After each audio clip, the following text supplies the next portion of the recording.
जय हिंद दोस्तों। क्लाइमेक्स गुरुकुल्स में आप सभी का स्वागत है। मैं हूँ राहुल।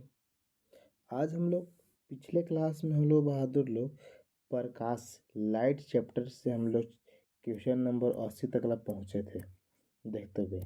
आज हम लोग 80 से थोड़ा सा आगे बढ़ेंगे, है ना। और हम लोग का टारगेट कितना है, बहादुर लाइट से कितना क्वेश्चन लगाना है, तो 150 है। 150 क्वेश्चन लगाना है। टारगेट हम लोग कितना है, जिसमें से पिछले क्लास में 80 तक किए थे। तो 80 से चलिए फिर शुरू करते हैं। इसी सवाल से फिर से पुनः देख लेते हैं हम लोग, है ना। और आज हम लोग 70 सवाल करेंगे, मतलब 150 सवाल पूरा कर देंगे। चलिए पहली सवाल इसी से शुरू करते हैं। 80 से ही क्या बोलता है कि सूर्यास्त एवं सूर्योदय के समय सूर्य के लाल रंग का प्रतीक होना, मतलब सूर्य का लाल रंग किस कारण से होता है, तो प्रकाश का प्रकीर्णन के कारण से होता है। किस कारण से बहादुर लोग, प्रकाश का प्रकीर्णन के कारण से होता है। आगे बोल रहा है कि अस्त होते समय सूर्य लाल दिखाई देता है, मतलब कि सूर्य डूबते समय बहादुर लोग तो प्रकाश के प्रकीर्णन के कारण ही दिखाई देता है। आगे देखता है कि अंतरिक्ष यात्री को आकाश का रंग दिखाई देता है। अंतरिक्ष मतलब कोई व्यक्ति अंतरिक्ष में गया, हम लोग यहाँ से देखते हैं तो कुछ अलग दिखता है, लेकिन अंतरिक्ष में जाए कोई व्यक्ति दिखता है ना, तो अंतरिक्ष जो हमारा है वो आकाश कैसा दिखता है बहादुर लोग, तो काला दिखता है। कैसा दिखता है, तो काला दिखता है। अगला सवाल देखिए कि जब अधिक ऊंचाई पर वायुयान से आकाश को देखते हैं तो आकाश कैसे दिखाई देता है। तो बात तो ही है बहादुर लोग कि अंतरिक्ष में जाकर देखिए या अधिक ऊंचाई से जहाज से देखिए तो काला ही दिखाई देगा। कैसे दिखाई देगा, तो काला। अगले सवाल देखिए कि समुद्र नीला प्रतीत होता है, क्यों भाई समुद्र आपको नीला क्यों दिखता है। समुद्र नीला क्यों दिखता है बहादुर, तो आकाश के परावर्तन तथा जल के कणों द्वारा प्रकाश के प्रकीर्णन के कारण दिखाई देता है। तो option number B for ball हो जाएगा। B for ball. अगले सवाल पर आते हैं। हमें ऐसी हरी हरी घास का रंग हरा दिखाई देता है, क्यों। तो देखिए मान लीजिए कि हरा एक घास है बहादुर, सूर्य के प्रकाश यहाँ पर पड़ता है ना, यहाँ से पड़ के हमारी आंखों तक पहुँचता है, जिसके कारण हम लोग को हरा दिखाई देता है। लेकिन सूर्य के प्रकाश जानते हैं कि 7 रंग निकलते हैं। 7 रंग में से जो घास है, जो घास सभी रंग को रख लेती है, लेकिन हरा जो रंग है ना, इसको रिफ्लेक्स कर देती है, अपने पास रखती नहीं है, ये परावर्तित कर देती है, मतलब दूसरे की ओर भेज देती है। तो जो भी घास पर नहीं रुक कर यही वाला प्रकाश जो आता है सीधे हमको पास आ जाता है। इसका आंसर कौन हो जाएगा, तो आंसर नंबर ए हो जाएगा। ध्यान से ये क्या बोल रहा है, ऐसे क्या बोल रहा है, ये देखिए बोल रहा है कि यह हरे रंग के प्रकाश को हमारे आंखों तक परिवर्तित करता है। सही बात है, सब कुछ छोड़कर हरा जो रंग वो आता है ना सूर्य के प्रकाश से, तो ये हमारे पास भेज देता है, जिसके कारण हमको, जैसे मेरे पास मार्कर है, ये मार्कर हमको वाइट कैसे दिख रहा है, सूर्य के प्रकाश मार्कर पर पड़ रहा है, और यहाँ से जो वाइट जो प्रकाश आ रहा था सूर्य से, ये जो मार्कर है इस प्रकाश को रखता नहीं है, भेज देता है, तो वही भेज कर हमारे आंखों तक पहुँचता है। ये चलते ये मार्कर कैसे दिखता है, तो मार्कर आपको वाइट दिखता है। मैंने कोई वस्तु को हम लोग देखते हैं तो वैसा दिखता है, क्यों कि उस पर जो प्रकाश पड़ रहा है ना वो भेज देता है हमको पास, है ना। चलिए आइए अगले सवाल। हमको आशा है कि सवाल नंबर 85 समझ में आ गया होगा। सवाल बोल रहा है कि प्रसारी विश्व की संकल्पना आधारित है। प्रसारी विश्व संकल्पना आधारित है तो डॉपलर के नियम पर। डॉपलर किसके नियम पर बहादुर लोग, तो डॉपलर के प्रभाव पर। किस पर, तो डॉपलर के प्रभाव पर आधारित है। कोई दिक्कत, डॉपलर के प्रभाव पर आधारित है। अगले सवाल क्या कहता है और ध्यान से देखते हैं। सवाल बोल रहा है ये आपको सवाल 88 नंबर है। क्या बोलता है कि किसी उत्तल दर्पण द्वारा अनंत तथा दर्पण के ध्रुव के बीच रखे बिंदु के प्रतिबिंब की प्रवृत्ति क्या होती है। तो उत्तल दर्पण में बोल रहा है, कौन दर्पण में बहादुर, तो उत्तल दर्पण में बोल रहा है, तो इसका आंसर हो जाएगा आभासी और सीधा होती है। क्या होती है बहादुर लोग, आभासी और सीधा। चलिए इसके बारे में हम लोग आगे थोड़ा सा आगे 2-4 सवाल के बाद अच्छे से हम फिगर के साथ बताएंगे, समझाएंगे भी, ठीक ना। चलिए आगे देखते हैं।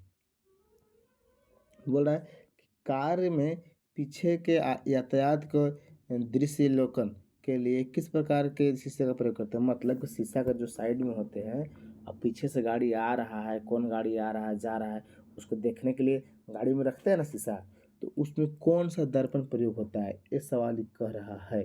तो बहादुर उत्तल दर्पण का प्रयोग होता है। कौन दर्पण का? उत्तल दर्पण का प्रयोग होता है। कोई दिक्कत यहाँ तक?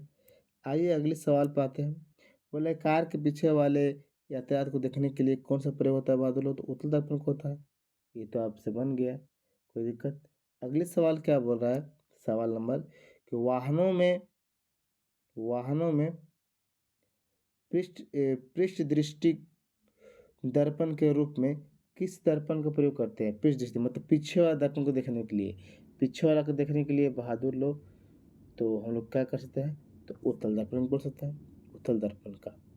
आइए सवाल नंबर आगे क्या बोल रहा है कि दाढ़ी बनाने के लिए, तो दाढ़ी बनाने के लिए सब अवतल दर्पण का प्रयोग होता है। मतलब कि उत्तल दर्पण और अवतल दर्पण में क्या अंतर है पहले समझेंगे ध्यान से।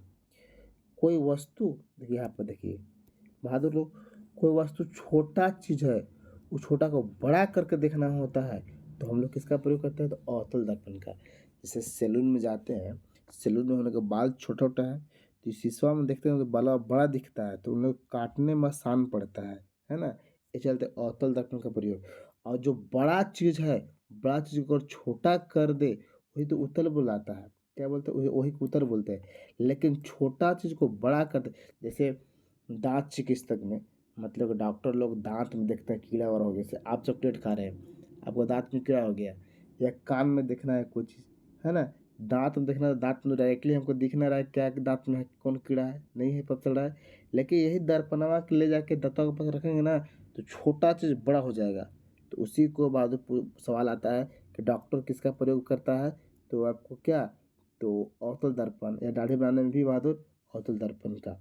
हमको आशा है कि आपको समझ में आ रहा होगा। आगे बोल रहा है धूप से बचने के लिए छाते में रंग संयोजित किए जाते हैं। मतलब कि कौन रंग आपको उचित होगा। मैंने अब छाता है बहादुर, एक मिनट, चलिए छाता हम थोड़ा सा अच्छा छाता बना लेते हैं। चलिए मान लीजिए छाता ये है, ये हमारा बन गया। चलिए छाता हम बना लिए, छाता बना लिए। तो छाता में, छाता वाला ऊपरी वाला भाग का कलर कैसा होना चाहिए, और अंदर जो होते हैं उसका भाग का कलर कैसा होना चाहिए, है ना। ये हम लोग को देख, जैसे आप जानते हैं कि गर्मी के टाइम में ब्लैक कपड़ा पहनना चाहिए, एक वाइट पहनना चाहिए। तो प्रकाश जिसको अवशोषित करता है उसको तो पहनना नहीं चाहिए। जैसे आप गर्मी के टाइम में कपड़ा ब्लैक काला पहन लिए, कौन पहन लिए बहादुर? काला कपड़ा। सूर्य का प्रकाश जो है ना, वो काला रंग, सूर्य के प्रकाश का जो प्रकाश है, वो प्रकाश को काला रंग जो है ना अवशोषित करता है, अवशोषित करता है सब रंगों के। यानी प्रकाश को अवशोषित करेगा ना, तो भाई एगो तो प्रकाश आपको काला पड़ रहा है बॉडी पर, तो गर्म तो लगेगा ना, लगेगा। लेकिन वही वाइट के बारे में बात करते हैं, सफ़ेद का। सफ़ेद जो है ना, इससे प्रकाश को अपनी ओर नहीं, अपने से दूर रखने की कोशिश करता है, रिफ्लेक्स कर देता है ना, भगा देता है। इस चलते गर्मी के दिन में वाइट कपड़ा पहनना चाहिए, न कि ब्लैक। हाँ, ठंडा में ब्लैक पहनिए क्योंकि सूर्य के आपको गर्म चाहिए, माहौल गर्म चाहिए। तो काला कपड़ा प्रकाश को अवशोषित करता है, तापमान को अवशोषित करता है प्रकाश को। तो ठंडा में ब्लैक पहनना चाहिए। यही चलते देखे हो बहादुर लोग, अधिकांश स्वेटर जो होता है ना से ब्लैक टाइप में बनता है, ब्लैक। तो चलिए यहाँ पर समझने में कोई दिक्कत है तो बोलिए, बोलिए यहाँ तक ले समझने में कोई दिक्कत है तो। आइए सवाल नंबर हम लोग देखते हैं 94। खगोलीय दूरदर्शी से बना प्रतिबिंब होता है। खगोलीय दूरदर्शी से बना प्रतिबिंब जो होता है बहादुर, कैसा होता है? तो काल्पनिक और बड़ा होता है। कैसा होता है? तो खगोलीय दूरदर्शी से काल्पनिक और बड़ा होता है। सवाल नंबर हम लोग देखते हैं 95। 95 बोल रहा है कि जब दो समानांतर समतल दर्पणों के बीच कोई वस्तु रख दी जाती है, तो बनने वाले प्रतिबिंबों की संख्या क्या होगी? तो एक होगा, दो होगा, तीन होगा, चार होगा। तो इसका आंसर होगा बहादुर अनंत होगा। क्या होगा? तो अनंत होगा। कोई दिक्कत? क्या होगा? अनंत होगा। 96 क्या बोल रहा है कि प्रकाश के एक बिंदु स्रोत को दो समानांतर समतल दर्पणों के मध्य रखने पर कितने प्रतिबिंब बनेंगे? समानांतर पर रखने पर बहादुर, तभी तो आपको अनंत ही बनेगा। क्या बनेगा बहादुर लोग? तो अनंत ही बनेगा। कोई दिक्कत? अनंत ही बनेगा। आगे सवाल बोल रहा है, सवाल नंबर 96 व 97, कि जब किसी दर्पण को थीटा कोण से घुमाया जाता है तो 2 थीटा घूम जाता है। बहादुर तो आप अच्छे से जानते हैं क्या घूम जाता है? 2 थीटा घूम जाता है। कोई दिक्कत? 2 थीटा घूम जाता है। सवाल नंबर 99, बोला है कि प्रकाश में 7 रंग होते हैं। इस बात को तो आप भी जानते हैं, हम भी जानते हैं कि 7 रंग होते हैं, है ना? तो रंगों को अलग करने का क्या तरीका है? तो रंग को अलग करने का तरीका क्या है बहादुर, अगर बता सकते हैं तो बोलिए। तो रंग को अलग करने का, एक प्रिज्म से रंगों को अलग अलग किया जा सकता है। सही बात है कि प्रिज्म से हम लोग क्या कर सकते हैं? अलग अलग कर सकते हैं। जैसे हम लोग तरंगदैर्घ्य के बारे में पढ़ते हैं ना, कि प्रकाश एक प्रिज्म से टकरा के बहादुर लोग कितने भागों में बढ़ जाती है? 7 रंगों में बढ़ जाती है। तो पहला आंसर क्या हो जाएगा? पहला आंसर आपको सही हो जाएगा। एकदम सरल तरीका है और अच्छा तरीका है। चलिए सवाल नंबर आगे देखते हैं, है क्या बोलता है। इंद्रधनुष के रंगों का सही क्रम बताइए। इंद्रधनुष के रंगों का सही क्रम। इंद्रधनुष के रंगों का सही क्रम बहादुर लोग, तो नीला, हरा और पीला होता है। क्या होता है? नीला, हरा और पीला। नीला, हरा और पीला। Option number D. आइए देखते हैं बहादुर इसी में थोड़ा सा अगले सवाल, कि प्रकाश का वर्ण विक्षेपण संभव है। प्रकाश का वर्ण विक्षेपण संभव है बहादुर, तो ये आपको प्रिज्म द्वारा, किसके द्वारा बहादुर? प्रिज्म द्वारा ये विक्षेपित होता है, विक्षेपण है ना? प्रकाश का वर्ण विक्षेपण मतलब कि प्रकाश को अलग अलग गुटों में तोड़ सकते हैं, अलग अलग भागों में बांट सकते हैं। किससे बहादुर? तो प्रिज्म के द्वारा, प्रिज्म के द्वारा कर सकते हैं। जैसे पढ़े ना हम लोग कि प्रकाश आ रहा है, एक प्रिज्म से गुजर रहा है और इसमें कितने रंगों में बट गया बहादुर लोग? 7 रंगों में विभाजित हो जाता है। ये बात को आप जानते हैं। सवाल नंबर 3 देखते हैं। अधोलिखित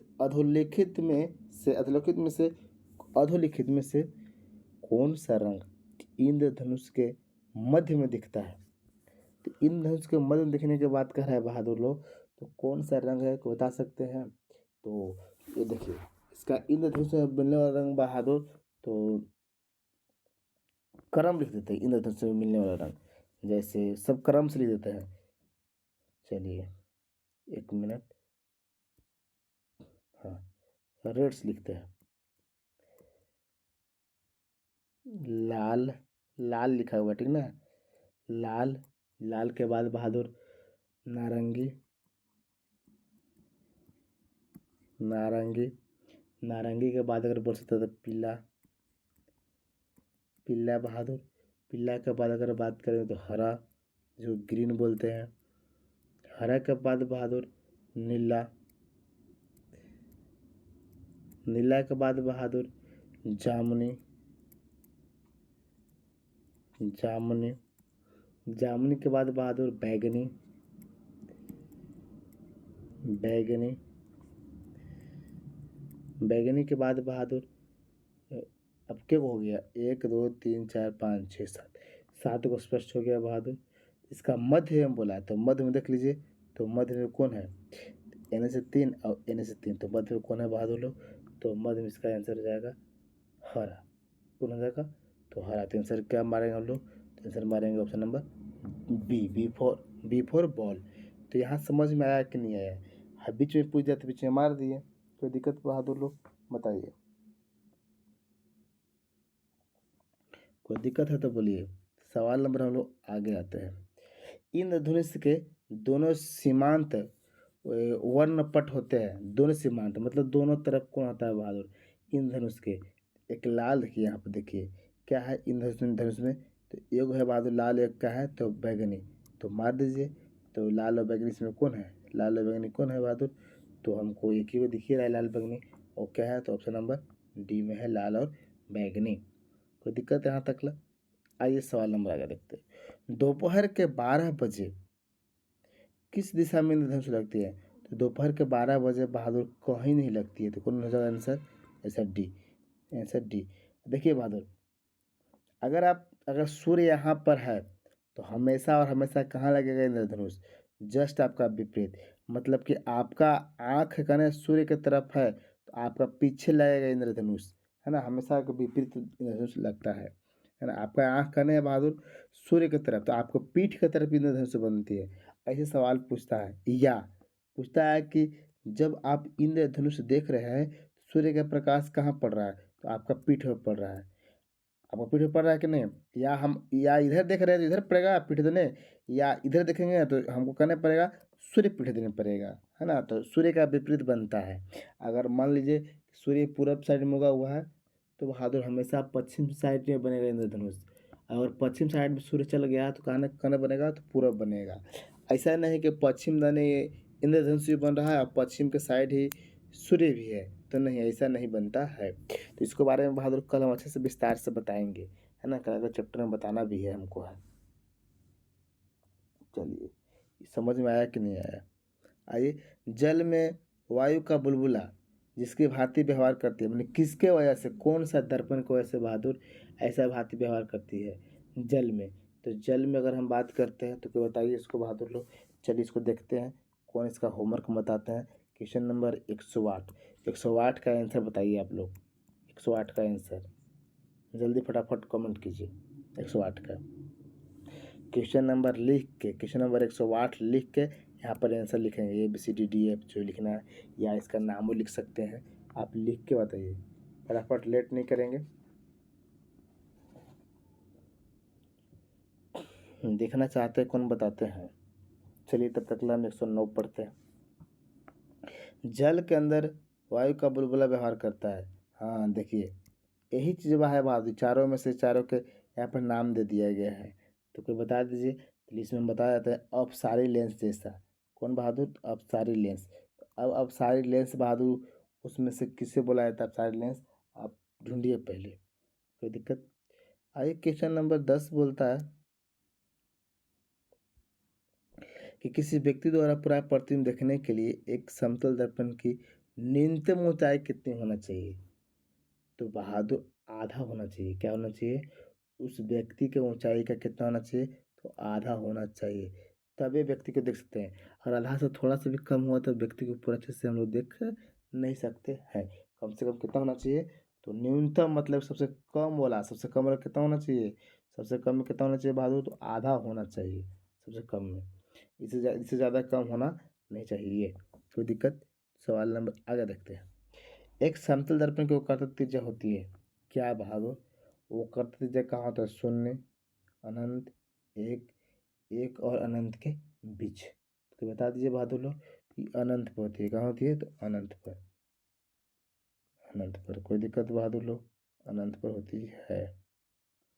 चलिए सवाल नंबर हम लोग आगे देखते हैं। बोल रहा है कि 1.5 मीटर लंबे व्यक्ति को अपना व्यक्ति को खड़ा संपूर्ण प्रतिबिंब देखने के लिए आवश्यक दर्पण की न्यूनतम ऊंचाई कितना होना चाहिए? न्यूनतम ऊंचाई कितनी होना चाहिए? तो कैसे निकालेंगे बहादुर लोग? तो बस वही करना होगा। क्या करना होगा कि 1.5 में 2 से भाग देना होगा, क्योंकि आधा होता है बहादुर। तो 1.5 में 2 से भाग देंगे तो कितना आना चाहिए? तो लगभग मतलब कि 150 का आधा कितना होता है? 75, है ना? तो आपको कौन आंसर होना चाहिए? तो 75 के आसपास में 0.57 होना चाहिए। आप निकाल के से कमेंट कीजिए।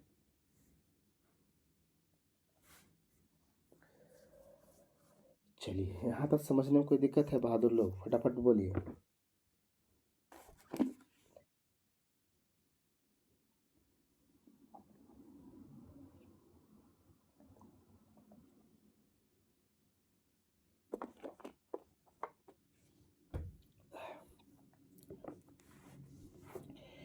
चलिए सवाल नंबर 13, दूरदृष्टि दोष निवारण के लिए काम में लेते हैं कौन सा दर्पण बहादुर? दूरदृष्टि दोष के लिए तो अवतल, उत्तल, समतल, क्या चीज? देखिए दो गो लेंस से दो गो दर्पण दिया गया है, तो क्या होता है बहादुर लोग? तो दूरदृष्टि के लिए बहादुर उत्तल लेंस। किसका प्रयोग करते हैं? लेंस को। अवतल लेंस का प्रयोग करते हैं। आगे बोल रहा है कि दो दृष्टि दोष वाले व्यक्ति के संबंध में कौन सा कथन सही नहीं है ना, कौन सा कथन सही नहीं है बोल रहा है।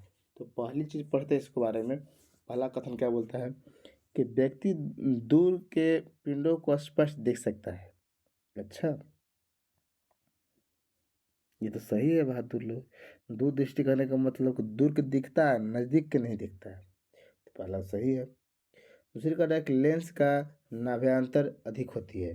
अच्छा, निकट से पिंडों का प्रतिबिंब रेटिना के पीछे पहुंच बनता है, मतलब कि नीचे वाला स्पष्ट पीछे बनता है, अगर सामने बनता है तो दिखता, पीछे बनता है ना। अगली पॉइंट क्या करा है, इस दोष को ठीक करने के लिए अवतल लेंस, बिल्कुल गलत जवाब।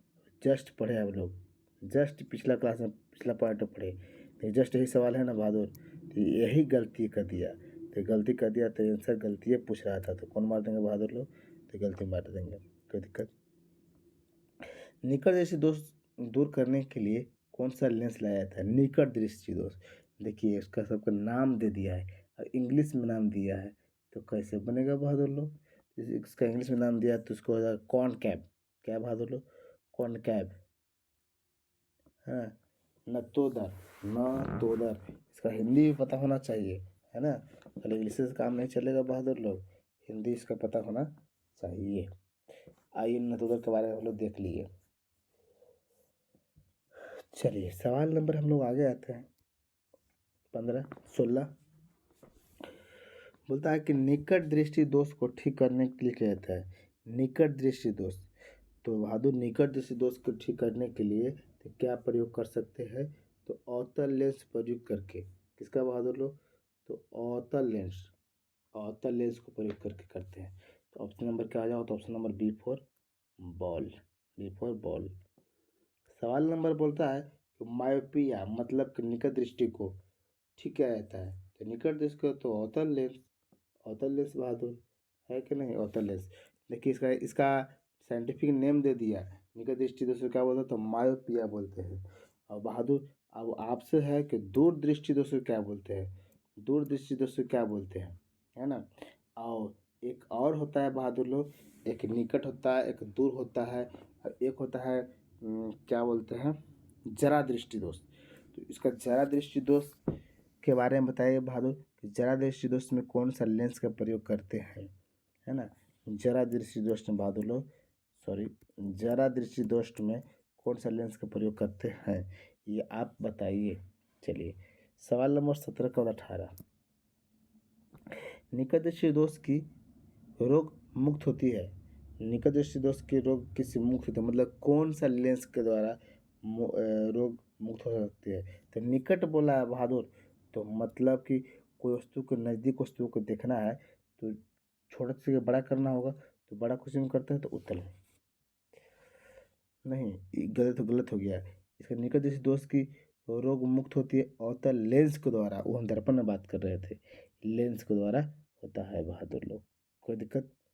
तो आइए अगली सवाल क्या है, पढ़ने में काम आने वाले ग्लासेस किस प्रकार के लेंस से बने होते हैं, तो कौन सा बनता है बहादुर, पढ़ने वाला जो ग्लास लगाते हैं तो किस प्रकार के लेंस से बने होते हैं, तो मतलब उत्तल लेंस के बने होते हैं। किसके बहादुर, तो उत्तल लेंस के बने होते हैं, उत्तल लेंस के बने होते हैं। आगे बोल रहा है आँख में संकेंद्रण होता है, आँख में संकेंद्रण होता है, आँख में संकेंद्रण जो होता है बहादुर लेंस की उत्तलता में परिवर्तन द्वारा, लेंस की उत्तलता में परिवर्तन के द्वारा, लेंस की उत्तलता में परिवर्तन के द्वारा बन होता है ना। आगे चलते हैं, सवाल नंबर कितना बहादुर लोग, सवाल नंबर 22। 22 देखिए, निम्नलिखित कथनों पर विचार कीजिए और कौन सा कथन सही नहीं है, कौन सा कथन सही नहीं है, ठीक ना, ध्यान से देखिएगा इसको बहादुर लोग। सवाल नंबर 22 और कौन सा कथन सही नहीं है, तो 22 नंबर पढ़िए। पहला सवाल क्या बोल रहा है, इसमें थोड़ा सा हम पानी पी लेते हैं। अब देखिए,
चलिए, जिसका आंसर हो जाएगा बहादुर लोग option number D for dog.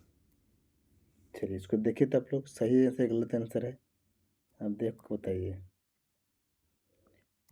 सवाल नंबर 23 क्या बोलता है, इसको सवाल कर फिर देखिए, देख लिए ना वीडियो रख कर।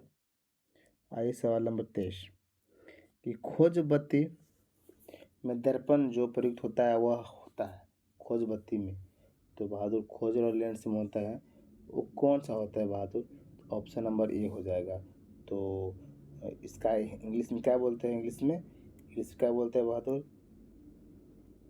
कॉनकैव, है ना, कॉनकैव बोलते हैं, कॉनकैव, ठीक है, कॉनकैव बोलते हैं, कोई दिक्कत। आइए सवाल नंबर अगले आते हैं, सवाल नंबर अगली कहने का मतलब 24 स्पष्ट दृष्टि देखने के लिए न्यूनतम दूरी, सबसे कम दूरी कितना बोल सकते हैं, ये तो हम लोग बचपन से पढ़ते आ रहे हैं बहादुर लोग। सबसे कम दूरी देखने के लिए कितना, तो 25 सेंटीमीटर, ये सेंटीमीटर में यहाँ दिया गया है ना सेंटीमीटर में। आइए अगले सवाल का है कि समान आँखों के लिए स्पष्ट न्यूनतम दूरी, अब देखिए ये सवाल को बार बार रिपीट करेगा, फिर हो गया बहादुर लोग न्यूनतम दूरी।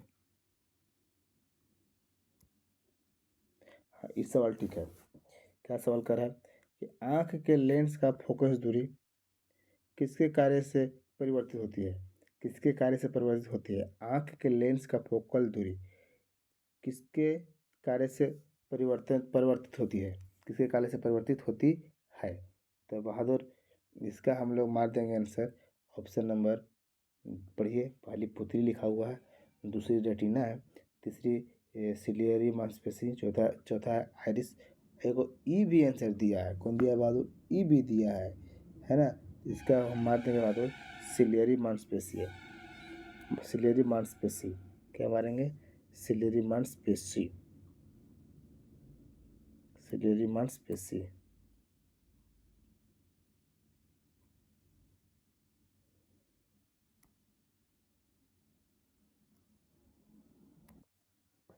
चलिए क्वेश्चन नंबर 28 देख लेते हैं, क्वेश्चन नंबर 28 देख लेते हैं, क्या बोल रहा है ये क्वेश्चन नंबर 28 कि एक मिनट थोड़ा सा कम कर लेते हैं, बढ़ गया था। चलिए क्वेश्चन नंबर 28 क्या बोल रहा है, ध्यान से देखिएगा, बोल रहा है 28 कि लेंस की शक्ति मापी जाती है, तो लेंस की शक्ति जो आपको मापी जाती है बहादुर, ये आपको मापी जाती है डायोप्टर में, किसमें, तो डायोप्टर में मापी जाती है, डायोप्टर में, तो ऑप्शन नंबर क्या हो जाएगा, तो ऑप्शन नंबर ए हो जाएगा, ऑप्शन नंबर ए हो जाएगा, है ना, इसका भी थोड़ा कम कर लेते हैं। आइए सवाल नंबर 29 देखते हैं कि लेंस की क्षमता मापी जाती है, फिर वही सवाल दोहरा दिया, तो क्या है बहादुर, तो डायोप्टर में मापी जाती है, डायोप्टर में मापी जाती है, कोई दिक्कत। सवाल नंबर देखते हैं, यदि किसी एनक के लेंस की पावर प्लस 2D डायोप्टर हो तो फोकस दूरी कितनी होगी, तो फोकस दूरी कितनी होगी बहादुर, तो आपको निकालना होगा फोकस दूरी, जैसे थोड़ा सा इसको हम हल कर देते हैं, जैसे बहादुर लोग इसको हल कर सकते हैं कि आप जानते हैं कि P बराबर होता है,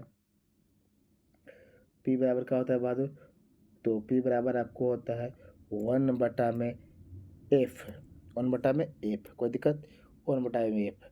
तो अब यहाँ पर हम बोल सकते हैं कि 1 मीटर बराबर अगर बात करेगा बहादुर 100 सेंटीमीटर, कोई दिक्कत, तो ही एफ के अगर मान करते हैं, यहाँ पर 1 लिखा गया है, 1 के यहाँ पर 100 सेंटीमीटर लिख सकते हैं, अब बटा में पी बहादुर, तो हम यहाँ पर पी का मान दिला है कितना, दो दिया गया है, तो एफ बराबर 100 बटा में कितना 2, तो कितना काटेंगे बहादुर 50, इसका आंसर क्या हो जाना चाहिए, तो 50 होना चाहिए, 50 सेंटीमीटर होना चाहिए, है ना।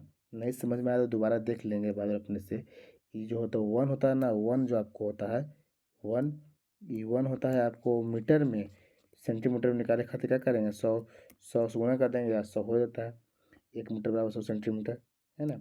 सवाल और बोल रहा है धूप के चश्मे की पावर होती है, धूप के चश्मे की पावर जो होती है ना वो 0 डायोप्टर की होती है, क्या बहादुर लोग, तो 0 डायोप्टर की होती है, कितना के, तो 0 डायोप्टर की होती है। आगे बोल रहा है कि समान फोकस दूरी वाले कांच के दो लेंस जिनके जिनके बहादुर जिनमें उत्तल तथा दूसरी अवतल लेंस है, एक दूसरे के सटाकर रखे गए हैं। तो इन युग्मों का व्यवहार क्या होती है? तो इन युग्म का जो व्यवहार होती है बहादुर लोग, वो हमेशा वो कांच की समतल चादर की भांति होती है। कांच की समतल चादर की भांति होती है। कोई दिक्कत बहादुर लोग? सवाल नंबर आते हैं कि आँख के रेटिना की परंपरागत कैमरा में विकृति में से किस भाग से तुलना की जाती है? किस भाग से तुलना की जाती है? तो बहादुर क्वेश्चन नंबर हो जाएगा आपको, क्वेश्चन नंबर 34 का हो जाएगा, ए हो जाएगा। फिल्म के भांति काम करती है। किसके बहादुर लोग? तो फिल्म के भांति काम करती है। मनुष्य की आँख में किसी वस्तु का प्रतिबिंब बनता है। मनुष्य की आँख में किसी वस्तु का प्रतिबिंब बनता है। तो कैसा बनता है बहादुर लोग? तो दृष्टिपटल बनता है। कैसा? तो सॉरी, कितने क्वेश्चन नंबर ये है? मनुष्य की आँख में किसी वस्तु का प्रतिबिंब बनता है, तो आपको दृष्टिपटल मतलब रेटिना बनता है। क्या बहादुर लोग? तो रेटिना पर बनता है। सवाल बड़ा, किस वस्तु का प्रतिबिंब मनुष्य की आँख में बनता है? तो फिर तो वही सवाल कर दिया बहादुर लोग, सवाल को दोहरा भी दे रहा है बार बार। चलिए, बोला कि मनुष्य की आँख की वस्तु प्रतिबिंब बनाती है। देखिए फिर वही कह दिया, वस्तु प्रतिबिंब बनाती है तो कहाँ बहादुर लोग? रेटिना पर बनाती है। किसी अपारदर्शी वस्तु का रंग उस रंग के कारण होती है, जिसे वह बोलते हैं, क्या बोलते हैं बहादुर? जिसे वह बोलते हैं परावर्तित करता है। ध्यान से, किसी अपारदर्शी वस्तु का रंग होता है, मतलब बहादुर कि हमको ये कलम है, ये कलम हमको वाइट कब दिख रहा है? सूर्य के प्रकाश से यहाँ पड़ा तो वाइट प्रकाश को ना रख के वाइट कहाँ भेज देता है? हमारी आँखों पास भेज देता है, तभी तो हमको वाइट दिखता है बहादुर। तो वही परावर्तित कर देती है। सवाल नंबर 40, एक रंगीन टेलीविजन में 3 आधारभूत रंगों के मिश्रण से रंग बनते हैं। तो कौन कौन मिश्रण है बहादुर? 3 गो रंग बहादुर, मतलब कि आपको पूछता है कि प्राथमिक रंग भी बोल सकते हैं इसको, है ना? तो प्राथमिक रंग भी आमतौर पर बोल सकते हैं। तो ऑप्शन नंबर क्या हो जाएगा? लाल, हरा और नीला। लाल, हरा और नीला बहादुर। कोई दिक्कत है तो बोलिए। सवाल नंबर आता है कि वे कौन से मूल वर्ण है जिनसे टीवी के पर्दे पर विभिन्न रंग प्रकट होती है? तो टीवी के पर्दे पर विभिन्न रंग प्रकट होती है बहादुर। तो लाल, हरा, नीला। लाल, हरा, नीला प्राथमिक रंग से, ठीक है। जब लाल, नीले तथा हरे प्रकाश का पुंज एक साथ पड़ता है तो प्रकाश रंग कैसा होता है? मतलब तीनों के एक साथ पड़ता है बहादुर, प्रकाश का रंग काला हो जाता है। प्रकाश का रंग बैगनी हो जाता है। कैसा होता है बहादुर? तो बैगनी हो जाता है, बैगनी। सवाल नंबर 43, कि निम्न में से कौन सा प्राथमिक रंग नहीं है? तो बहादुर काला नहीं है, बाकी सब तो ये है आपको बहादुर। ये है, ये है, ये है, ये है, ये है, ये है, ये भी है, ये नहीं है, काला काला ही नहीं है बहादुर। कोई दिक्कत? सवाल आता है कि 3 रंग मूल रंग है, 3 रंग मूल है, कौन कौन है बहादुर? लाल, हरा, नीला। लाल, हरा, नीला, है ना? या नीला, लाल, हरा। कोई दिक्कत बहादुर लोग? सवाल है कि सूर्य के प्रकाश में रंगों की संख्या होती है। सूर्य के प्रकाश में बहादुर रंगों की संख्या आप जानते हैं कि 7 होती है। कितनी होती है? 7 होती है। आगे आइए, क्वेश्चन नंबर 46 बोलता है कि निम्न रंगों में विषम को चुनिए। विषम कौन है बहादुर? तो विषम आपको भूरा है, बाकी सब तब जानिए रहे कि सब रंग है ना? विषम भूरा है। सूर्य के प्रकाश में बोल रहा है ना, विषम को चुनिए। सूर्य के प्रकाश में उपस्थित 7 रंगों में भूरा रंग नहीं पाया जाता है ना? जिसको वजह से विषम इसमें पूछे हम लोग, है ना? आगे आइए, सवाल नंबर बहादुर, चलिए सवाल नंबर आपका इतना ही है। हम लोग बात किए थे कि 150 करेंगे, लेकिन आपका 146 सवाल है। चलिए, तो कम से कम इतना सवाल तो हम लोग कर चुके। जैसे ही इस क्लास को आप लोग अच्छे से देखेंगे तो फिर आपको ये 146 में से बहादुर हम 50 क्वेश्चन निकालेंगे और टेस्ट लेंगे, है ना? तो इसको अच्छे से देखिए, अच्छे से लिखिए, और क्लास अच्छा लगा तो क्लास को लाइक करेंगे। मिलते अगले क्लास में। धन्यवाद।